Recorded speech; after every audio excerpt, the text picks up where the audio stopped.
Ik ben hier net met een heel mooie reden. Je hoort een grote bron in Noordburg, bij familie van der Wal.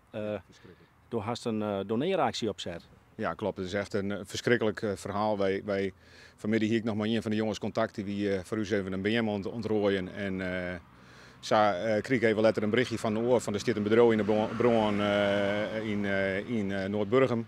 En dan vervolgens, even later spreek ik maar een van de jongens, zeg maar. En dan zei, nou, die komt goelend aan de telefoon en zei van jongens, het is al je voort. Alles is voort. En ik zeg, maar wat is al je voort? Ja, alles is voort. Hè? Net alleen het bedrijf, maar het winhoes ook. Nou ja, dan...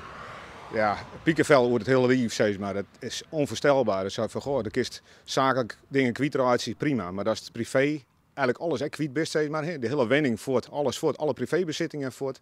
Ja, dat is gewoon drama. En dan kun je wel zeggen, ja, er zijn mensen die zeggen, ja, maar ze bent toch verzekerd. Maar hier is net een verzekering, ja, de verzekering zal een proteskeer dekken, maar er is zoveel persoonlijk leed, zeg maar. Dat is net een verzekering die dat dekken kan.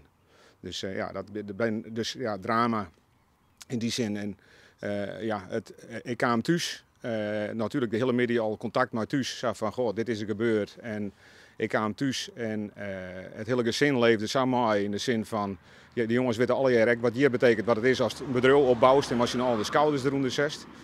En dus die had ik al het gevoel, we moeten iets doen. En ze kwamen eigenlijk spontaan dit op. En ik zei, vind ik een super idee. Hè? Dit is wat wij doen kunnen. Meer kunnen wij eigenlijk net doen, want de kist machteloos tasje en dat is alles wat kist. En ja, dat wist gewoon als geen oor, zeg maar, als ondernemersgezin wat het betekent als het alles kwijt bent. En dan net alleen die bedrijf, was het eigenlijk opzet haar stroderen heen, maar ook die privé. Dus ja, dat gaat bij mijn BN. Ja, ik zal je iets van, dat is verschrikkelijk. Het leeft zo. Nou ja, dat zie je ook wel in reacties op internet, zeg maar, en op Facebook. En nou ja, die doneeractie is een enorm succes. En elke keer ook zie dan.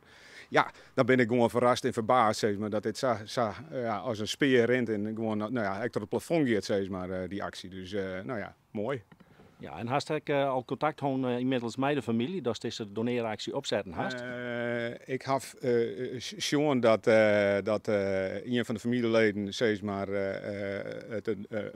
die reageerde met een likeje of met een hartje of weet ik veel wat op de actie. En ik had contact met personeelsleden, zeg maar.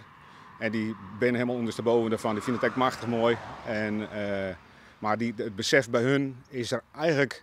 En ze zijn nog steeds verdorven. Het is steeds zoals is het een film, een hele slechte film die ze krijgt jongen haar. En het is die net voor te stellen dat het eigenlijk in Jelloerke alles kwijt is, zeg maar.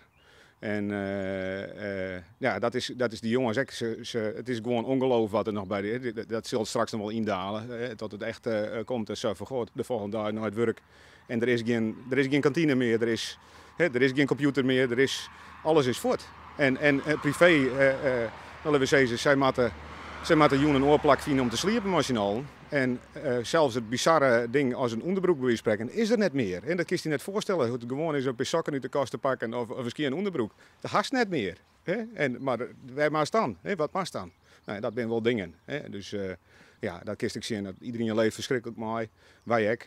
Ja, en dit is een prachtig mooi ding. En ja, ik vind het mooi dat je hier ook aandacht om besteden willen. Het is gewoon echt wel iets wat aandacht verdient.